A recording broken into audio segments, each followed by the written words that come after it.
The air was tense. On February 27, 2019, Indian and Pakistani fighter jets engaged in a dogfight over the skies of Kashmir. The entire event, from the initial detection to the downing of an Indian MiG-21, lasted mere minutes. This brief, violent encounter raised a critical question for military analysts worldwide. How could a smaller, less funded air force like the Pakistan Air Force achieve a tactical victory against the much larger Indian Air Force? The incident was not about which air force was better overall. Instead, it highlighted that under specific conditions, the PAF could hold a significant, albeit temporary, edge. This essay explores the technical and operational factors with a balanced lens, avoiding nationalistic fervor and focusing on facts. Understanding this dynamic is crucial for regional stability. The subcontinent's security architecture is fragile, and the air domain is often the first point of escalation in a crisis. The 2019 skirmish demonstrated how quickly a localized conflict could spiral, drawing in advanced military hardware and risking wider confrontation between two nuclear-armed states. Therefore, a clear-eyed analysis of their respective air capabilities is not an academic exercise. It is a necessary tool for understanding risk. This analysis will not declare a winner.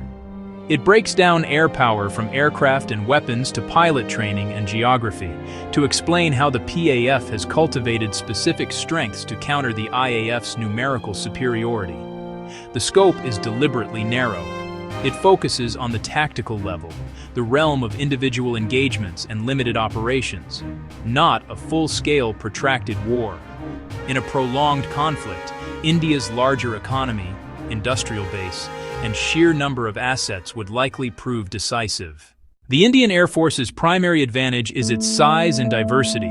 With over 1,700 aircraft, including around 800 combat jets, the IAF is one of the largest air forces in the world. Its fleet is a mix of Russian, French, British, and indigenous platforms. The spearhead is the Sukhoi Su-30 Mki, a heavy, long-range, multi-role fighter forming the backbone of combat squadrons. Supplemented by Rafales with advanced sensors and weaponry, and upgraded Mirage 2000s, proven platforms. However, many Soviet-era types remain, nearing the end of service, creating maintenance and availability challenges. In stark contrast, the Pakistan Air Force is smaller, with approximately 500 combat aircraft. Its strategy favors modernization and a more homogeneous fleet to simplify training and logistics. The cornerstone is the F-16 Fighting Falcon, particularly Block 52, and the JF-17 Thunder jointly developed with China. The latest JF-17 Block 3 reportedly adds an active electronically scanned array radar, akin to the Rafale and F-35 class of sensors. This makes the JF-17 a cost-effective and formidable opponent. The comparison is not simply about numbers, it is about capability and availability. The IAF's diverse fleet means multiple supply chains, Russian, French, Indian, leading to lower serviceability rates. India's own Comptroller and Auditor General has highlighted Su-30 Mki operational availability around 60%. PAF focus on two primary types, F-16 and JF-17, streamlines maintenance and can improve readiness. In short, intense conflicts, aircraft ready to fly matter more than fleet size on paper. This yields a dynamic of quantity versus quality, or distributed quality. IAF Rafales are highly advanced, but few in number. PAF aims for near parity in key technologies across a larger share of its fleet, especially with ESA rollouts, seeking a more widespread look-first, shoot-first capability. An air force is only as good as its pilots. Both the IAF and PAF train rigorously and are highly professional. The IAF's size and regional ambitions drive training across a wide spectrum, Indian Ocean air dominance to Himalayan high-altitude combat. IAF pilots accrue significant hours and participate in numerous international exercises, such as Red Flag, absorbing global best practices. PAF Doctrine is tightly focused on countering the IAF.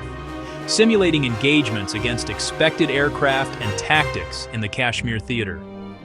Its combat commander's school is renowned for realistic, demanding training that hones tactical leadership and innovation. Regular drills with Chinese, Turkish, and U.S. forces help refine procedures and maintain currency. A PAF pilot, specialized in defensive counter-air against a known adversary, may hold a tactical edge in the opening moments. They often rehearse Kashmir engagement geometry and the electronic warfare environment, building instinctive responses. This depth of preparation can accelerate decision-making and execution under pressure, potentially leveling the field against broader but less specialized training. Modern air combat is often decided before pilots even see each other. The decisive factor is frequently the superiority of sensors and long-range weapons. Here, the contest is remarkably close. IAF Rafales field the Meteor BVR missile, with a large no-escape zone, conferring a distinct long-range edge. Much of the remaining IAF fleet relies on R-77 and Mika, capable, but a generation behind Meteor.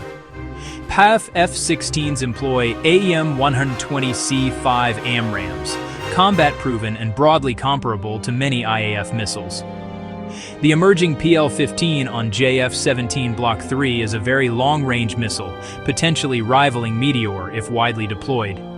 Su-30 MKI uses a powerful PZ, long-range but more jamming susceptible. Rafale's ISA tracks multiple targets with high jamming resistance. ISA on JF-17 Block 3 brings a significant portion of PAF fighters to sensor parity with IAF's best. ISA enables earlier detection, robust tracking, and stealthier engagements, crucial in BVR fights. Both sides use AEW and PAF investment in secure data links, unifies F-16s, JF-17s, and IRI into a shared tactical picture. Section 5. The Invisible Battlefield, Electronic Warfare and Intelligence.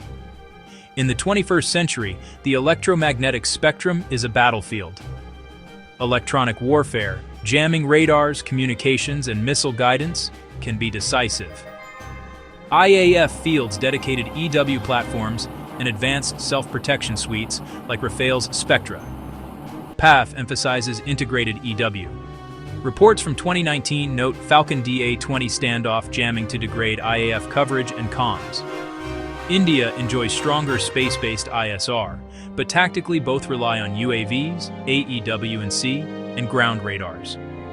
PAF's posture is concentrated along its eastern border, optimizing ISR and C2 for faster granular intelligence. To offset proximity to India, PAF disperses aircraft across bases, satellite fields, and highway strips, complicating IAF targeting.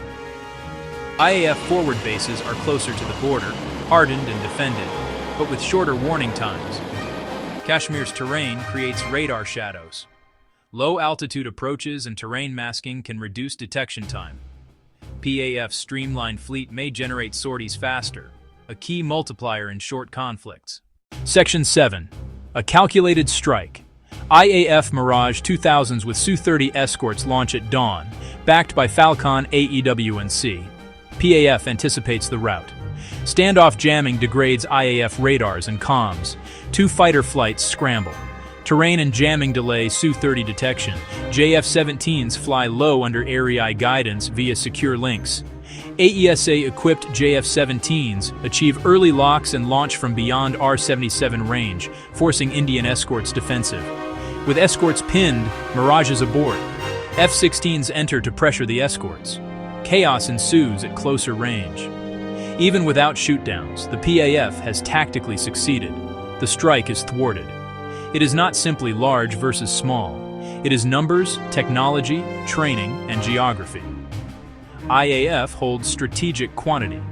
PAF cultivates targeted strengths, modernization, long-range missiles, integrated networks, and specialized training.